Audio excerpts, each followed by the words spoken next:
Hello, my friends, and welcome to a brand new episode of Discourse in Magic. My name is Jonah Babbins, and in this episode, we sit down with Mortenn Christiansen. And if you know that name, that is because he is a FISM winner. He recently won for comedy, and he did a great job. I had the opportunity to watch him do it live at FISM. It was an amazing act, and in this episode, we got to talk about it too. How the act came to be, how you can make magic that's amazing also, and also behind the scenes, how he became who he is, working at a magic store, working with Rune Clan, and so much more. You are going to learn a ton in this episode. Mortenn is creative as heck, and you're going to learn as much as I did, if not more. Here it is, a wonderful episode with the recent FISM winner, Mortenn Christiansen.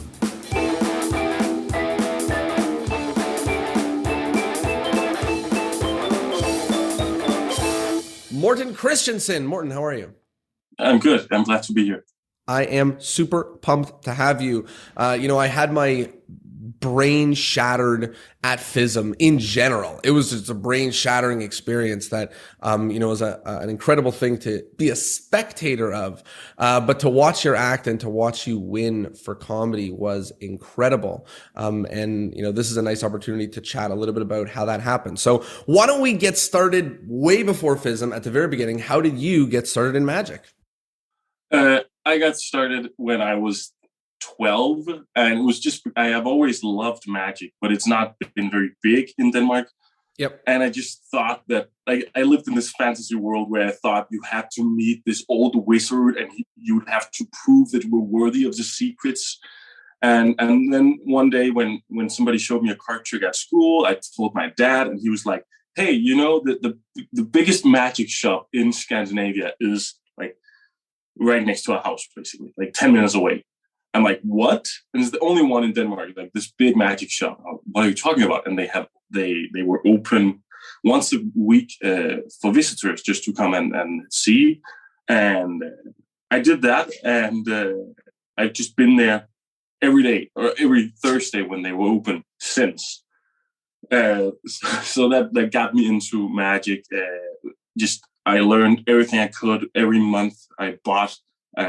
I had a paper route, so I just got my money, went to the magic shop, and did that for years. And then because I was there so much, they eventually asked me to help and around Christmas season, and now I work there. And I've done that for the last 5 years, and which has been the greatest way to be in magic because I get to see all the secrets, and now I don't have to pay for as many of them, and get to meet all the magicians and go to the conventions.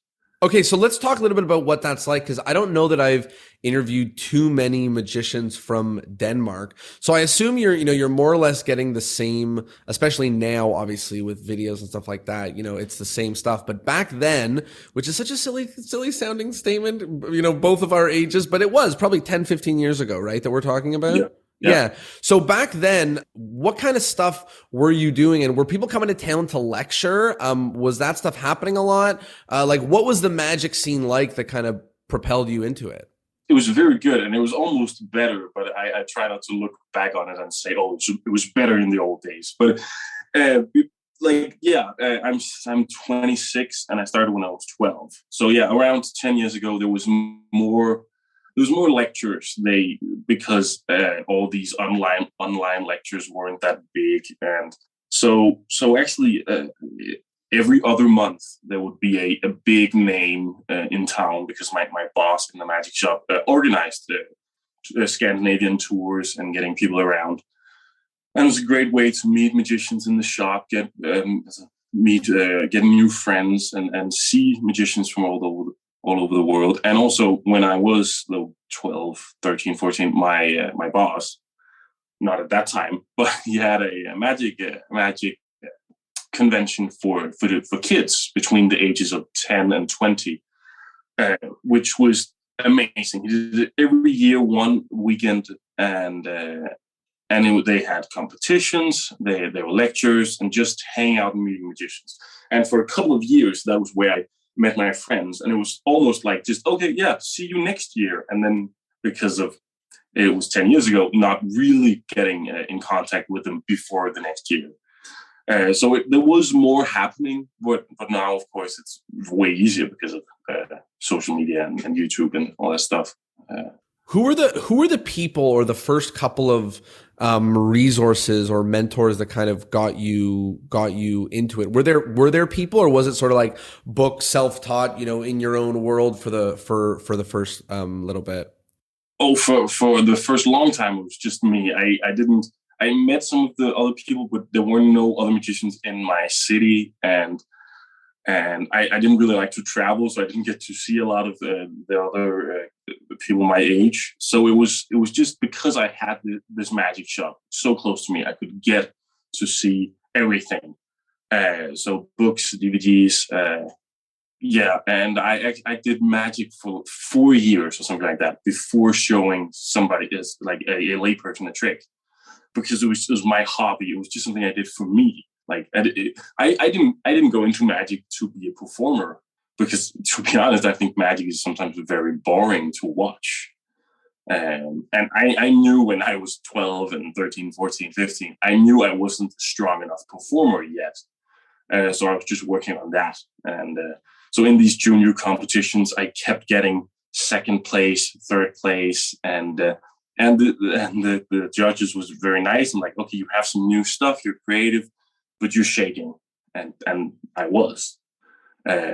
So it was all, self-taught, and going to that convention once a year was like my deadline to have stuff prepared. And also because I didn't have other magicians around me, I just made my own stuff and did without like getting critique. I just do. So it was very nice just being in my bubble alone and coming up with stuff. But also because I wasn't around magicians, I didn't just see that, oh, you're just buying tricks and doing them exactly as they're written. I kept making something my own and changing it, and yeah. One thing that's super interesting that you told is like a really big through line of your story, which checks out with respect to FISM, is these competitions.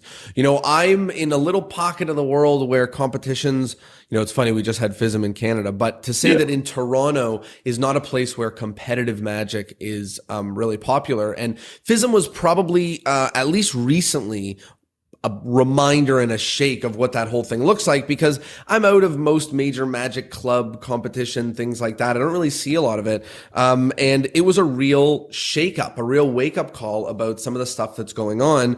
And sometimes there's people have bad taste in their mouth about competition. Sometimes people say the most amazing things about it. What do you feel as somebody who it was kind of a skeleton to your development through magic? What do you feel? What is a competition like? Is it important? Was it important? What does it do for you?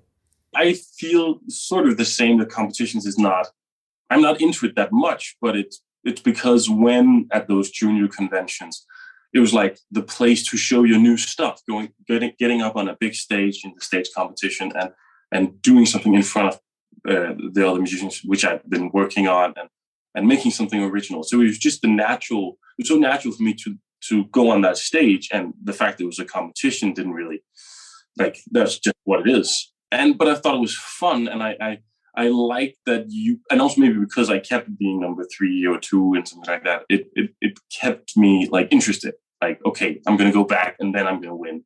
And I never did.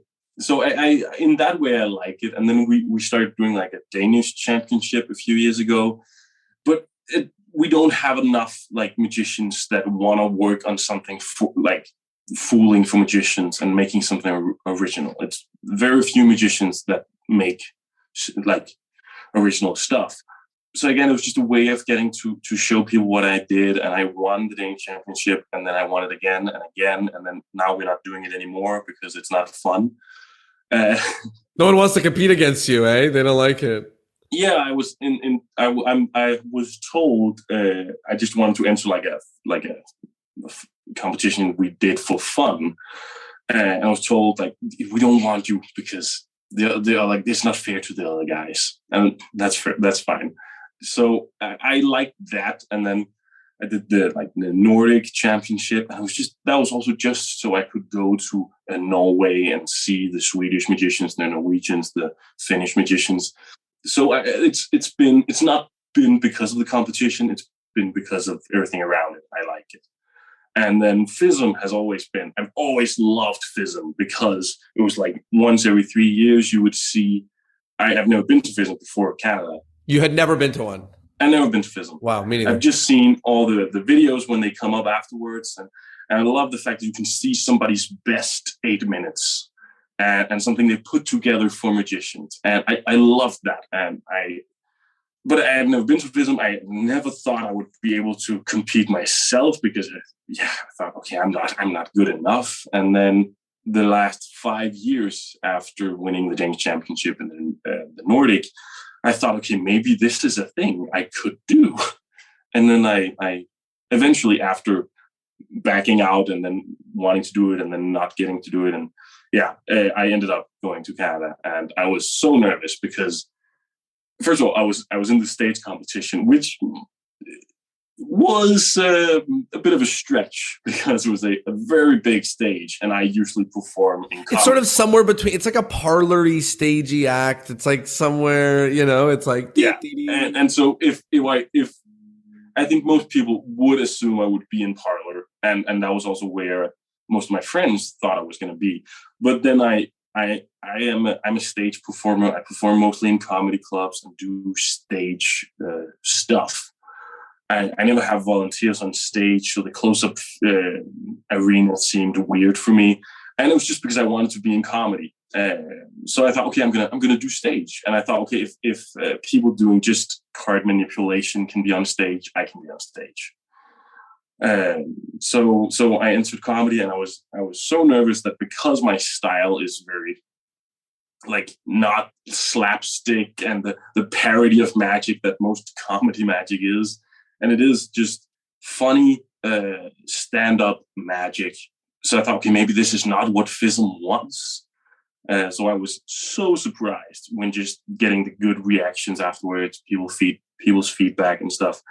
Yeah, and I didn't think I was going to win. And it's still so weird for me that this thing I've been wanting to just go to and just, and now I won. I'm the world champion. That's so weird.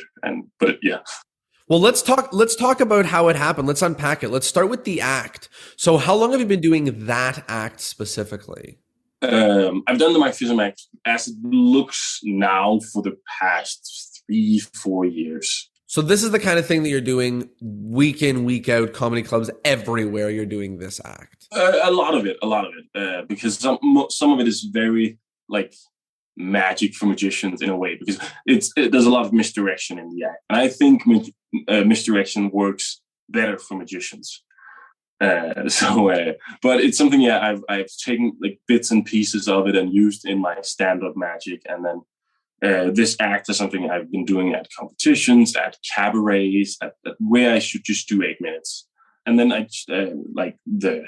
the 6 months before FISM, I began really working on it and put in some new stuff to just make it a little bit better and more, let's say, unpractical for the real world, but competition friendly. Yeah, competition friendly. Got it. So, but some of the stuff is from when I was 13, 14, 15 at these junior competitions. Wow.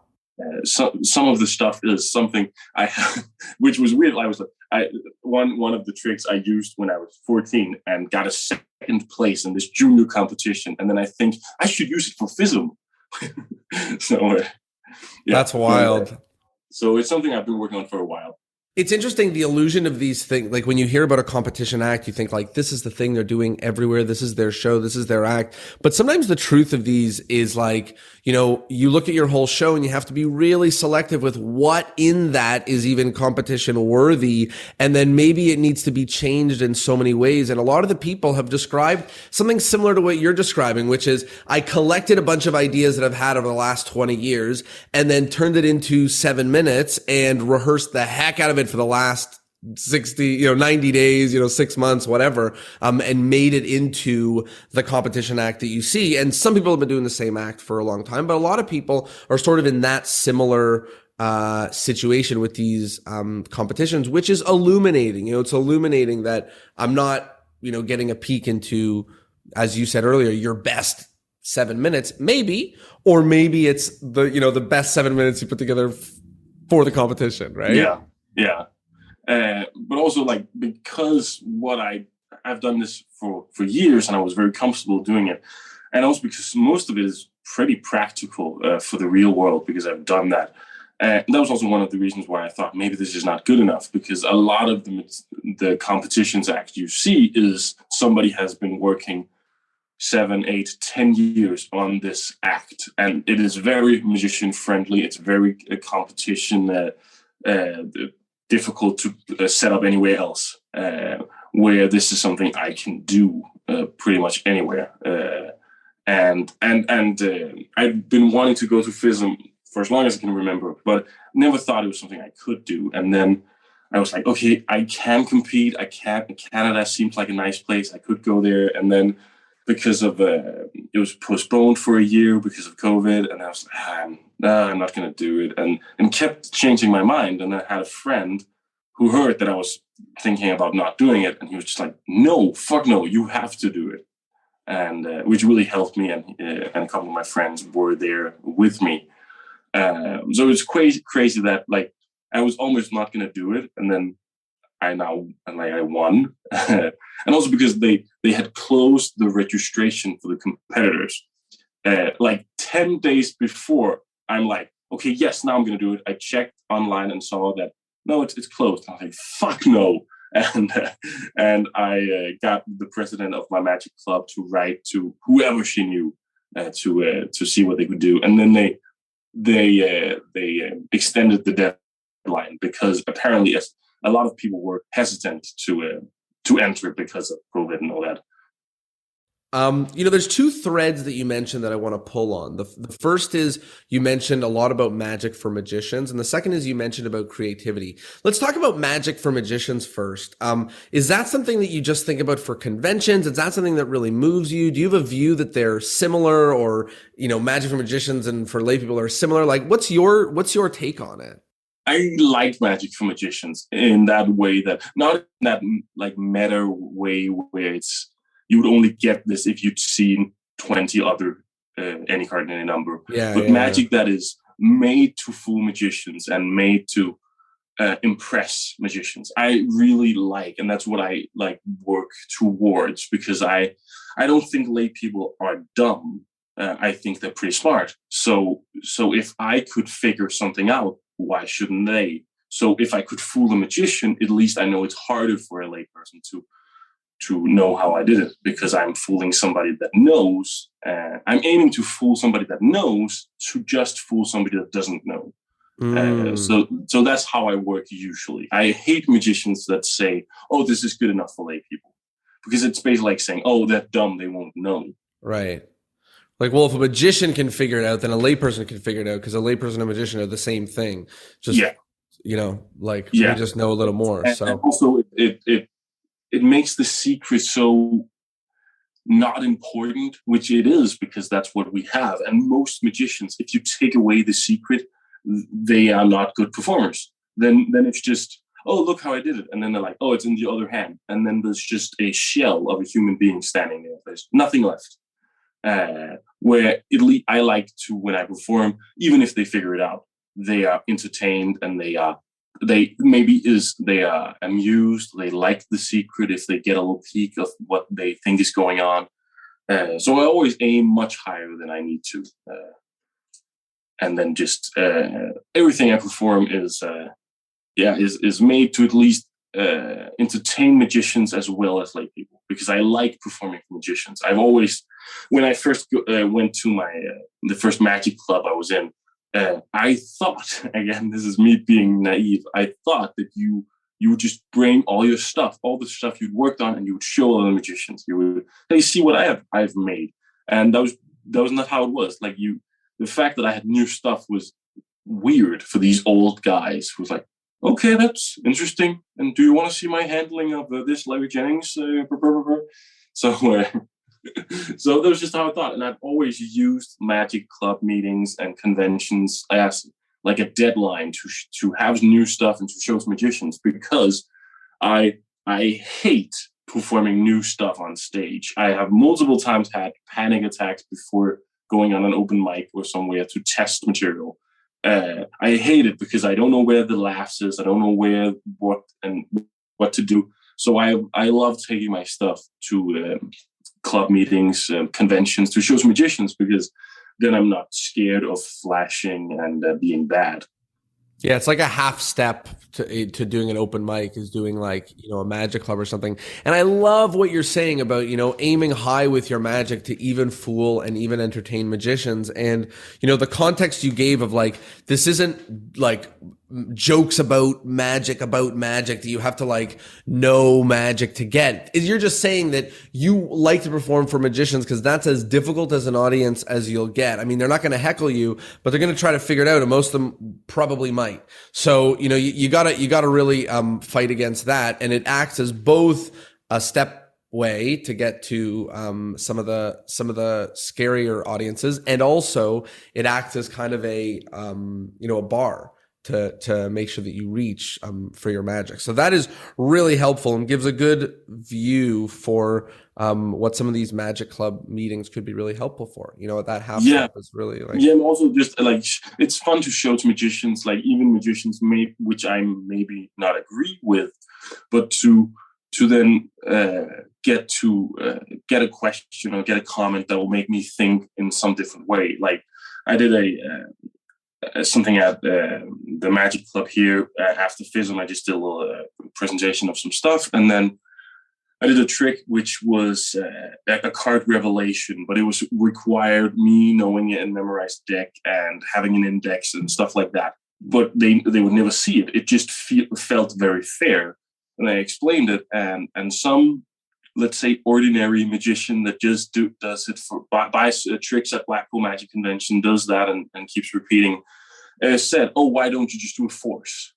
And explaining to him that yeah, but then you take everything away that's interesting for me, and also because if you took the index and everything away, I don't think the relation is that interesting. I think it's interesting because it was a free choice, and I feel like yes, I could with some sort of classic force or a spread force or something like that, I could make it seem fair to a layperson. But I think because I know that it's a free choice, I know that this is so fair, I feel like that they will feel that. Even though I'm not saying, look, this is fair, it's not a force. I think because it is so fair, they can feel me being relaxed and like totally free choice, instead of being, take one, here you go with anyone. So that's why I think even if the method is convoluted and you could just say, oh, just do a force, it's good enough for lay people. I think because it feels more fair for me, it'll feel more fair for them. It's interesting because a lot of people think, you go sometimes the extra mile just for magicians to try to mess with them a little bit. But what you're saying is like all this extra mile stuff, like you should just do. Like this is how you make a good act that's really fooling and really interesting and really unique, is like by doing those extra little tidbits that you would only do for a magician, like help people understand this and do it for them too. Yeah. And also I have in one of those tricks where I use an index, I have this. First of all, it's just a named card. Just name the card. And the fact that I can get a little byplay out of saying you can change your mind, and the fact that they can, because if I just forced it, I'll be like, oh, that one? Great, let's use that one. And that helps, that it is so fair for me and for the audience, I think. Talk to me about the other thread I wanted to pull on of originality and creativity. Like, a lot of magicians, as you said, are the guys who go to the convention, buy the trick, do it for 20 years. And there's sort of a huge, spectrum of people who buy a little trick, leave it in their pocket. That's what they do. Then there's people who are, everything they do is really creative, really unique. And there's some middle ground in the middle where a lot of workers settle using bought tricks with quasi-unique presentations, but not really, a couple of hack jokes and something like that. So, what's your feeling on this? Like, what have you decided, and what would you like to see more of?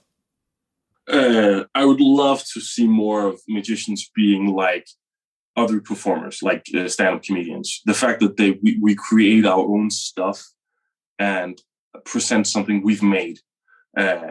Because it's sort of the same that if you're a stand-up comedian, there's a handful of like tricks and moves you can do, like the way you set up a punchline, the way you get through a story. And I feel the same about magic. The fact that we all know to do a false transfer, know to do a force, but how to like put it together in a different way. So when I got into magic, I just thought that was what you did. You learned stuff and you put it together, because of course I'm not going to do something the way that Leonard Green does it or whoever. So I'd love to see more of that, but and I've thought about it. I think it's because we teach magic very much like this is how you do it.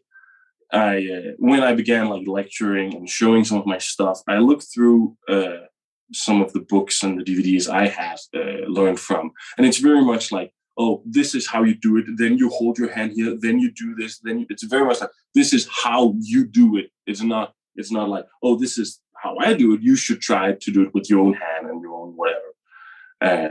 So I think that's why we're like setting up, when teaching the tricks, setting up this like stop block of being like, this is how you do it, which is very weird. Like just do it instead of, oh, I heard you should do it this way. Yeah, but do it the way you can. As long as you can't see how it works, then do it that way.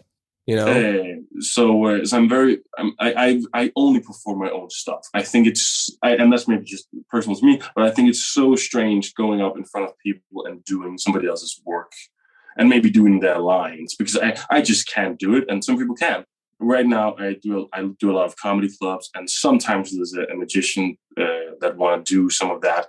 But a comedy club is for stand-up comedians who has written their own material. So seeing somebody just doing a trick they bought from Jonah or whatever, I'm like, you don't need to be here and test the trick. He did it before you. He tested it and then he sold it to you. What a great thought. You know, you do not need to be at this open mic testing that trick. Someone already tested it. You just have to do it. That's awesome. Yeah, and that I think is weird. And a comedian came up to me a handful of years ago, and he'd seen another magician do something, vanishing bandana or something like that, where it's everybody does it and it's shitty. And he'd seen two people do it, and he was surprised and angry, because he's like, hey, when you're at our open mic, you perform your own stuff. And it wasn't me who had done somebody else's tricks, but it was just he saw now that, oh, magicians are doing this, that's weird. So he just came and told me, which I totally agree on. Like, why would I go out and test somebody else's material? I bought it; it should work. So I always perform my own stuff to, first of all, to be comfortable with it and taking credit for it.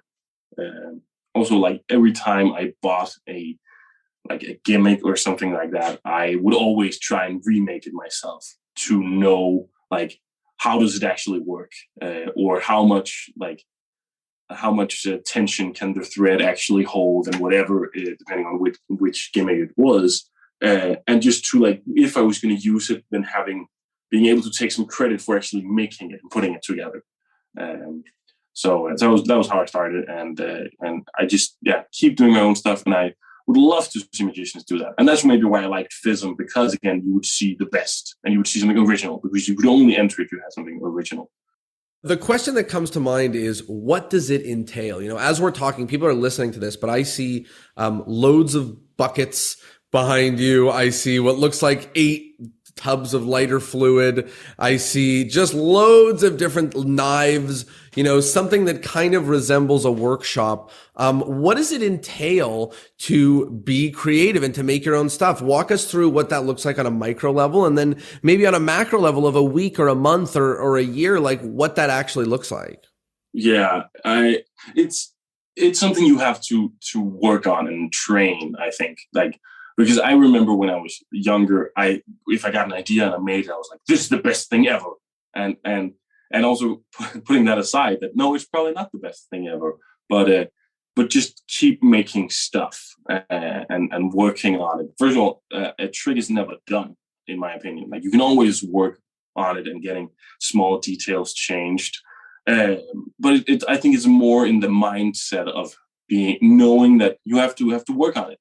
And everything is probably not as good as you think it is, but in the beginning it's probably like that. You get an idea and you're like, oh, this is original to me, and then you're so excited, and that's also why I think a lot of now because I work in the shop. I see a lot of magic, and it's clear that some people got an idea and they're like, "Oh, I'm going to put this out because it's so easy nowadays." We're like, "Oh, work a little bit more on it and see that it's not original," because I've created so many tricks that it turns out, oh, that guy does that trick, or that is in Tarbell, and that's fun. I see that more like, oh, like then I know it's good. If it's in Tarbell, it must be good. Or if you come up with something and you see that it's in Tarbell, does it stop you from doing it? Sometimes, maybe not if it's in Tarbell, but I've come up with stuff where either somebody has very close handling to that, or somebody else release it a few months later just because they get the same idea. That will probably stop me from doing it if I find out that somebody else. But that's also like if I do a joke at a comedy club and somebody else has a bit that's the same or better, you will just bag off and say, okay, that's fine, because and again, that's the mindset of knowing, oh, I can come up with other stuff. It's not important. And also the way I work is very playful, and also like, because I think right now the most difficult part about being creative is actually getting the idea, because that's why building the foundation around methods is good, because then I can always find a method. Maybe it's not the best method, but if you give me a trick, I know, okay, what to do. If you say make an elephant appear, I know, okay, the elephant needs to be hidden someplace, and then it needs to be delivered to the place I need it. So the method is never the problem. It's the idea to actually have like something original to show and share. So the way I do it is very much like playful, and going into something, I'm always like, yes, that is possible. We can do that. Because if you in the beginning say, oh, it seems difficult, maybe we can't, and you have already set the expectations to fail. So just being like, oh yeah, that can probably be done, helps with going into something creative and new, in my opinion. And but just not settling and not stopping too soon, and then listening to other magicians and not being. Because that's also another thing. Like, magicians are bad at getting critique. Also, magicians are bad at giving critique. It's very much like, oh, that's too much, or that's bad, and it's very much like if I try and help magicians by just saying, oh, you flashed there, or I think you could do this. I'm always very nice, and I only give feedback if they want it. But sometimes it's been like, oh, you flashed there, and they're quick to say, oh, you also did something bad, and blah, blah, blah, and then, yeah, but I'm not attacking you. I'm trying to help. So just knowing that, oh yeah, you can always be better. You can always like get the feedback and see what it is. And I don't think you should listen to everybody. Like, listen to people you know and trust, and feel like they are thinking the same way. But I've been surprised getting feedback from somebody I, on paper wouldn't agree on, but just seeing the method or seeing what it was. That you can get feedback from magicians, so get it. One thing you mentioned that sort of really resonated with me is when we were talking about competitions, you said that like these things acted more than anything as like a deadline. A deadline for you. And for me, I can trace back most of the magic that I've ever created to deadlines that I had when I had to create them. When you think about your creativity and, the magic that you've made, does it look similar to that? Or are you constantly piping out new stuff and trying it? Or how does it look like? At what rate, is new material, and where does it come from?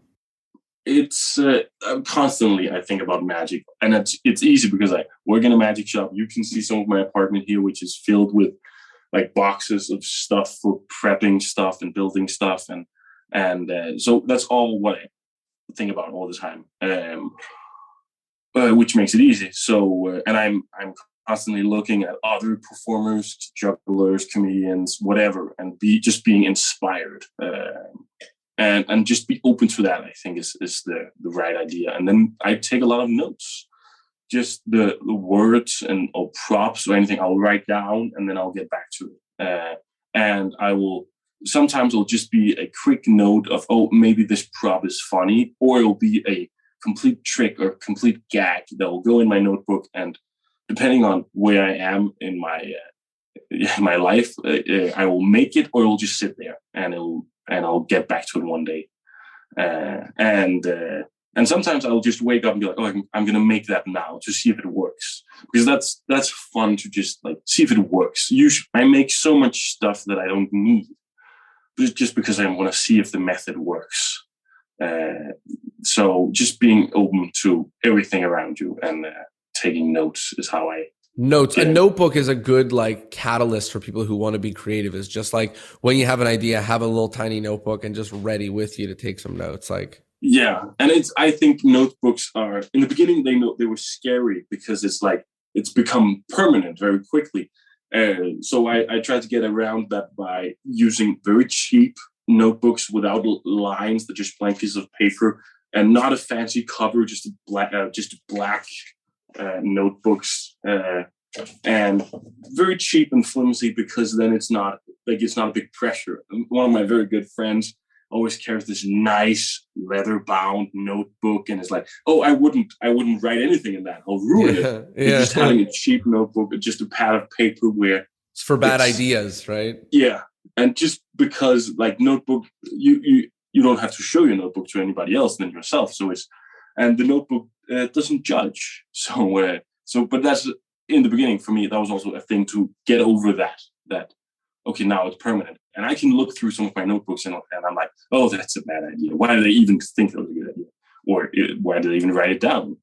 But just doing that helps. And some ideas I'll just go with in my head for a while, and then they'll get in the notebook, and some idea will just, I know this is a funny word or funny prop, and then I'll go in and I'll get back to it. I have no trick with it or idea, but I know at some point I'll get back to it.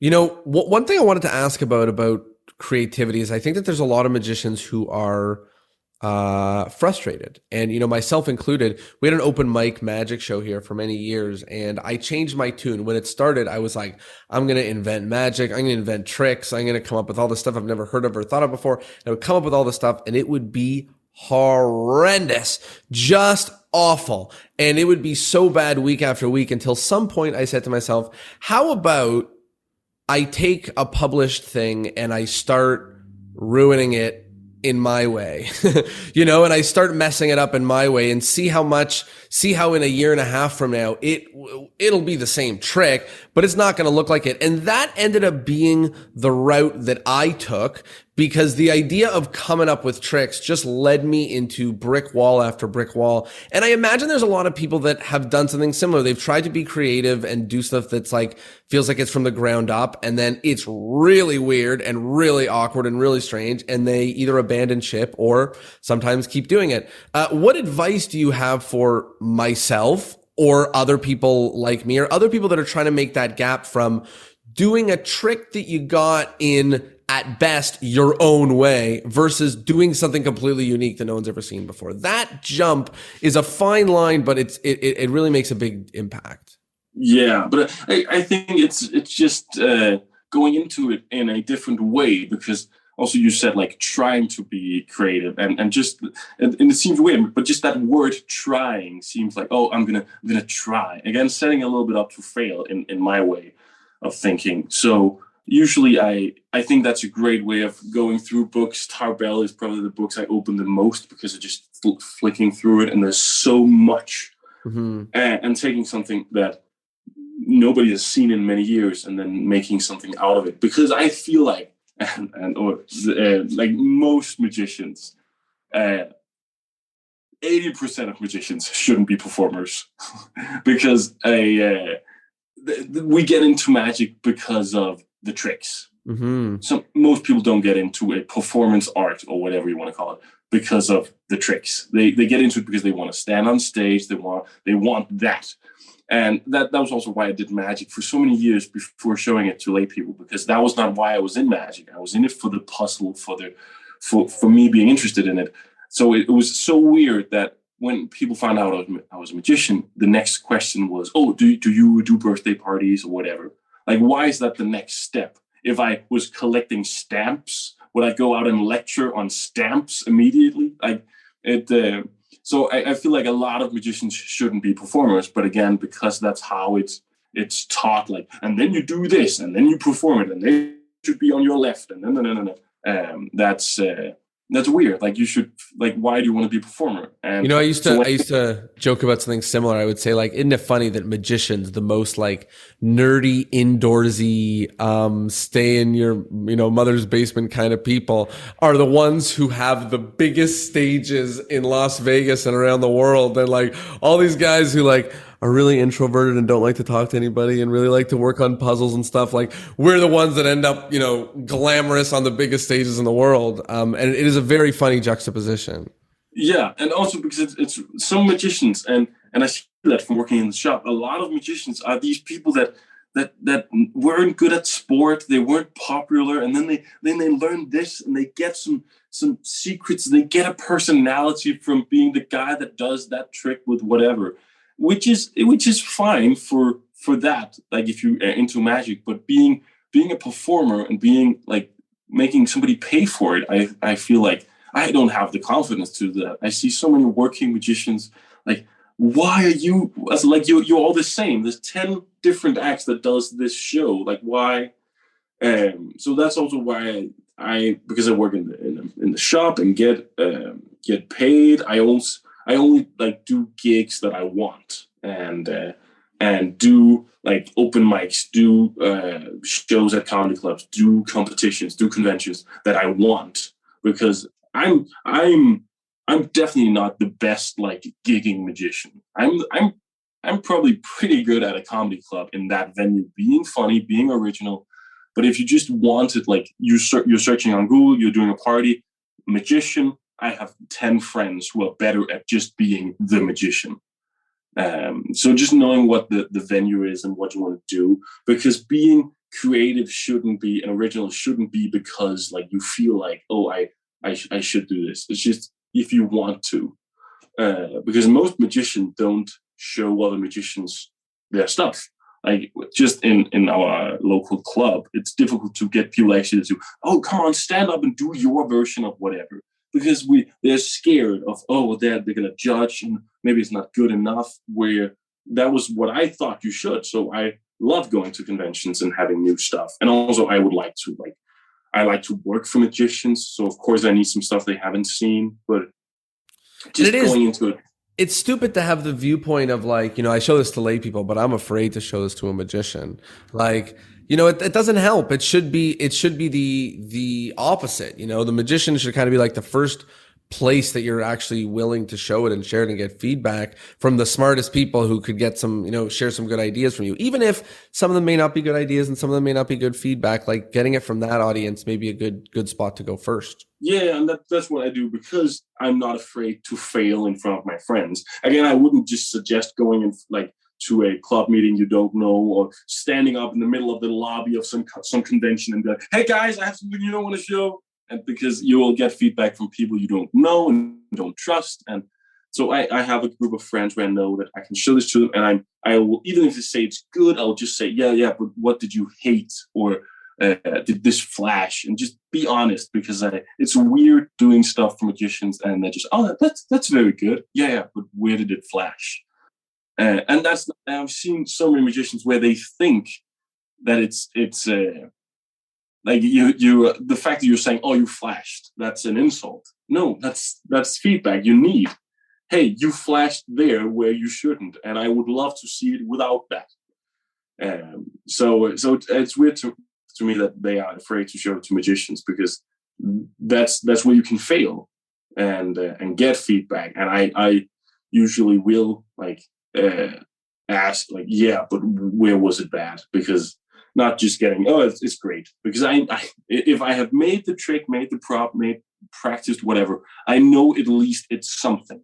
I know that I enjoy it. So I need somebody from my own field to watch. With some direction. Yeah. Yeah, and that's why it's weird to me that magicians don't take feedback from magicians, because they're like, oh, you're a magician, you're watching it as a magician. No, I can watch it as a layperson. I can see you being awkward. If you do a false transfer and the other hand just clumps into a fist and held tightly against. That's not as a magician I'm watching. I can just see it. Yeah.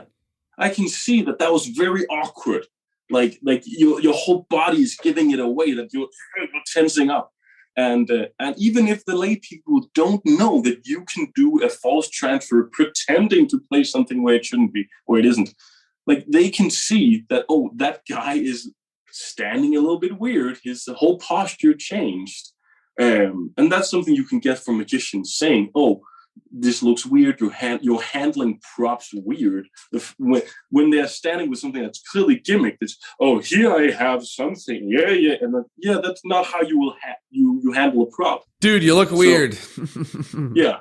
So just being comfortable with the prop is also something like we don't talk about. Like, yeah, being comfortable standing with that prop you're holding in your hand, it should look natural. Like, and especially now, because the Rubik's Cube magic is so big, it's weird seeing performers that has no idea how to solve a Rubik's Cube, and they have never touched one before they bought the magic trick. They're like, yeah, you don't need to hold it like that. That's a very awkward way of handling that toy. So it's weird that some magicians won't take that feedback. Not being an idiot about it, and I'm not insulting them. I'm saying, hey, I'm doing the same thing you do.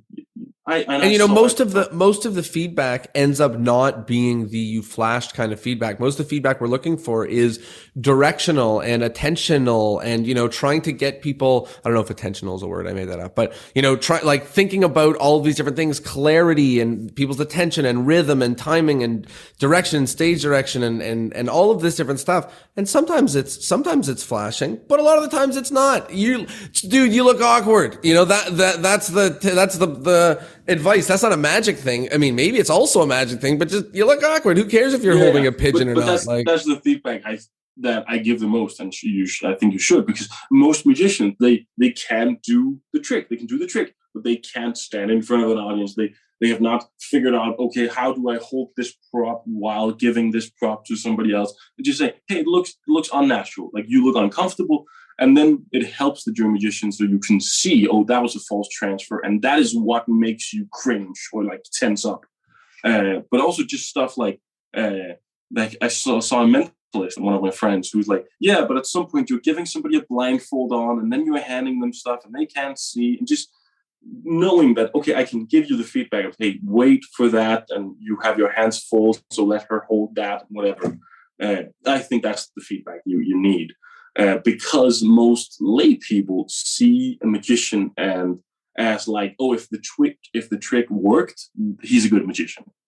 A few years ago, we it's not on anymore, but we had like the Denmark Got Talent show, and a few of my friends was on it, and I was there with one of my friends and just I helped him with some of the stuff. And I saw some of the auditions, and even I don't like those sort of shows really. But the judges before him were judging a girl that was a very good singer, and were like, "Oh, you sing very well. Oh, your stage presence is not that good."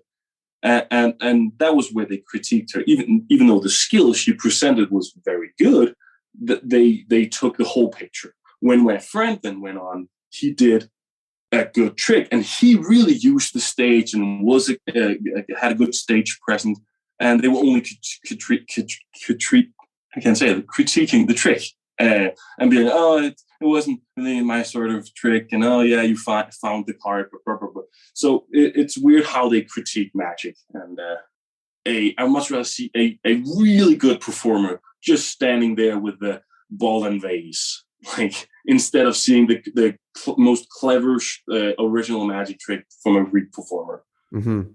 I want to change gears and talk a little bit about taking magic seriously. You perform, you gig, you work at comedy clubs, you work at the magic shop. At what was that like turning point in your life where you were like, hey, I actually think that magic could be the thing I do? Tell me a bit about that.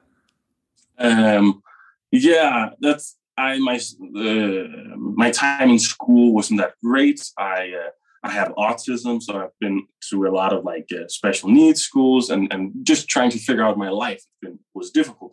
And then getting into magic and getting this community around me and with something I was good at really helped, also just socially. And because I got the job at the shop, which I've been at for years, and they're like family. I love them. It has really helped me, and also the fact that I can do what I want because I have a paycheck.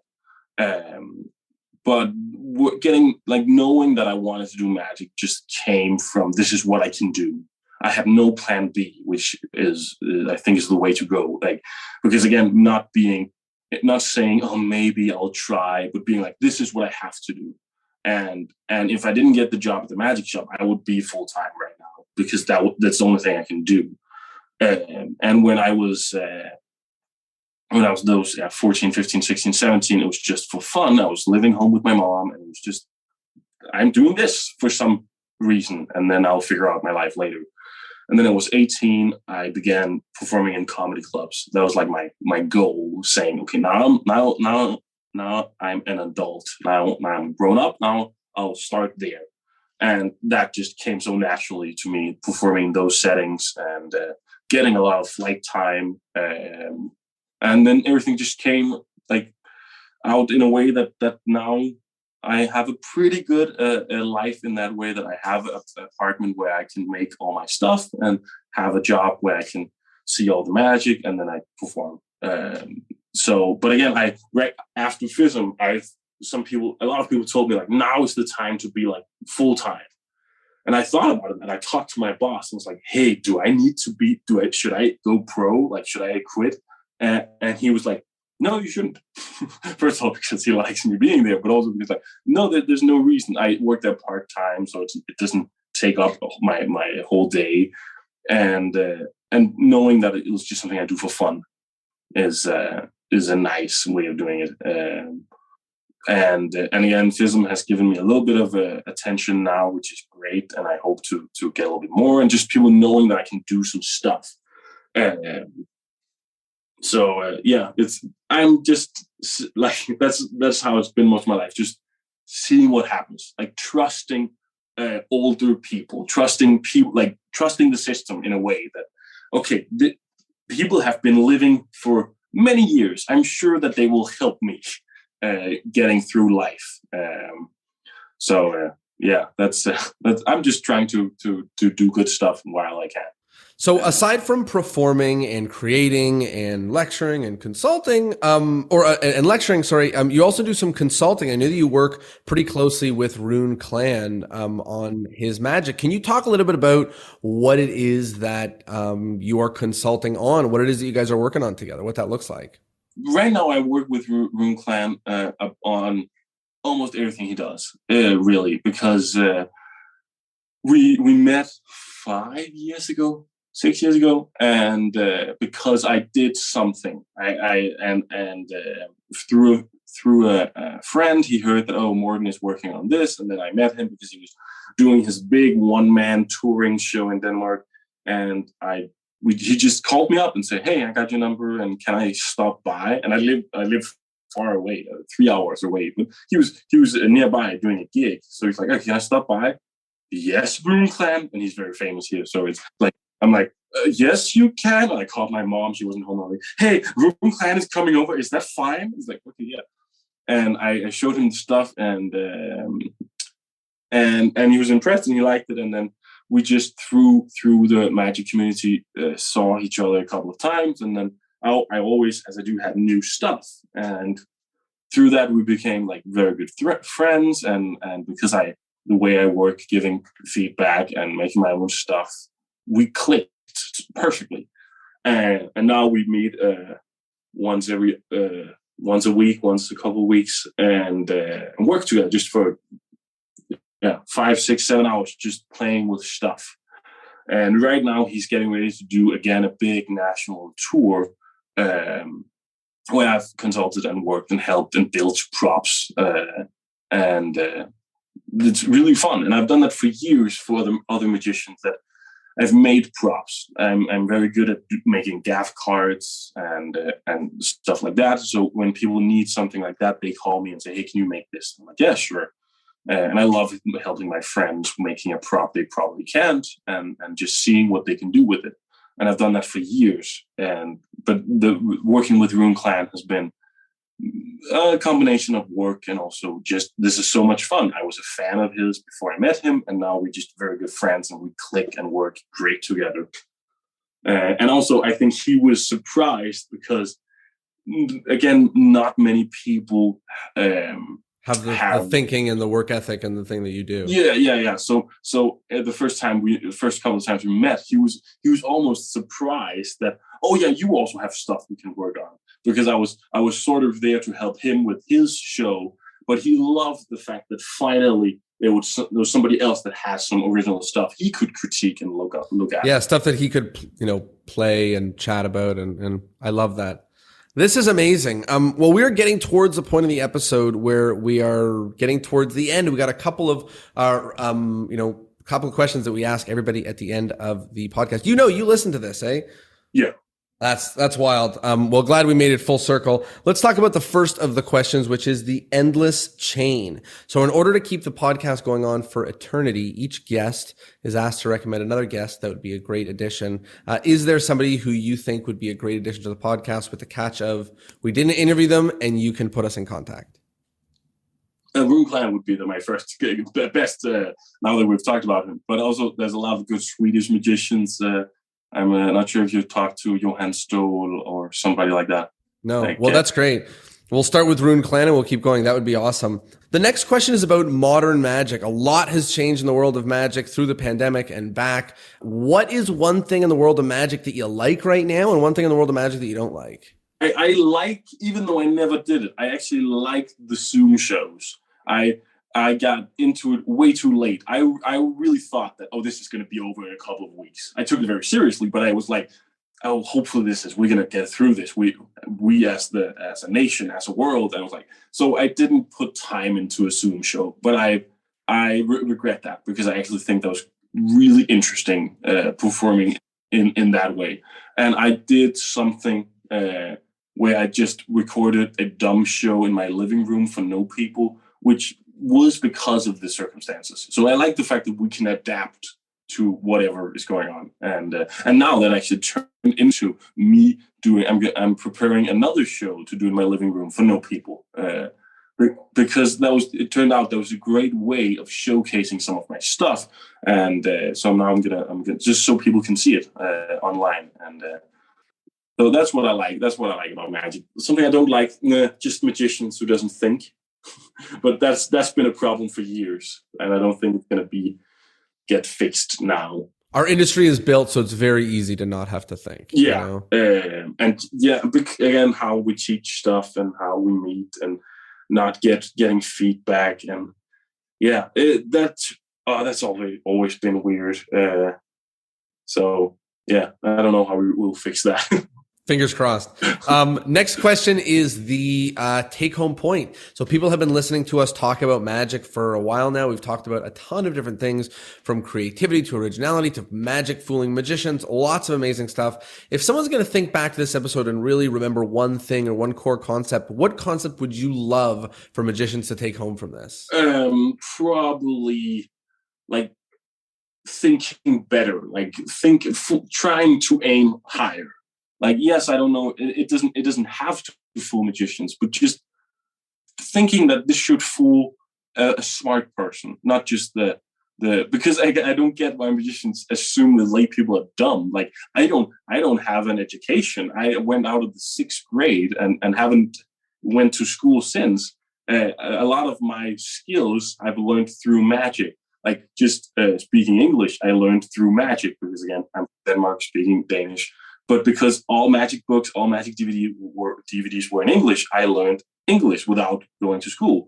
And I've learned whenever I need to build a prop I haven't worked with, I buy a tool. I learned to do stuff in silicone. I learned to do stuff with woodworking, because that's what I do. So I'm just a dumb guy that is trying to make a magic trick. I don't have an education, so I try to fool, or at least aim higher, so I can fool the people in my field. And I think that's the take-home point.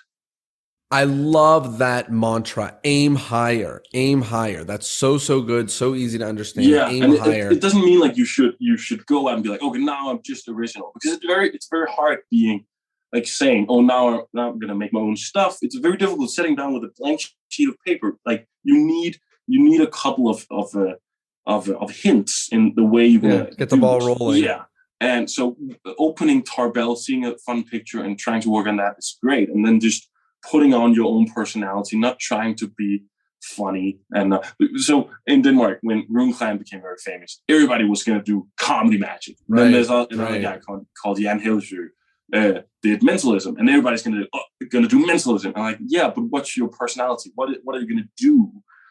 What would you do if you just hadn't seen it work on TV? So because a lot of my stuff, I can clearly see and tell you where it came from. At FISM, I made my shoelace disappear. And that all started from seeing the self-tying shoelace from Penguin. Even though it has nothing to do with that method, it was like, oh, that's kind of interesting. Faking a shoelace being tied or untied and whatever. And just, that's not being original. That's just thinking with that, getting the ball rolling. Here's what I started with. Here's how I ended. I love that. That idea of a hint helps a lot, and the idea of aim higher helps a lot as well. The last question is the plug. Where can people find you? Where can they find your stuff? Where can they chat with you? Things like that. They can find me on Instagram at Mortenn, Mortenn, Mortenn. That's where I post sometimes some things. Usually if I put magic on Instagram, it's something that I at least think will be amusing for magicians. And then because of FISM, I have gotten a little bit of attention. So I'm now at Danish Inc.'s conventions, the session in London in January, and also at Magi Fest in January. So come find me, say hello, and you can see my FISM act at both places, but I also do a lot of other stuff. I'm sure I'll have something on me. So Instagram is the place to find me. And I'm right now really working on putting stuff online in English, or at least subtitling it. I made a show, like a special we tried to sell to TV. They didn't buy it. And now it's going to go up on YouTube, but it's in Danish, but I'm subtitling it in English. And I'm trying to make stuff for at least my magicians friends all over the world, so they can understand it and see it. So Instagram is the place.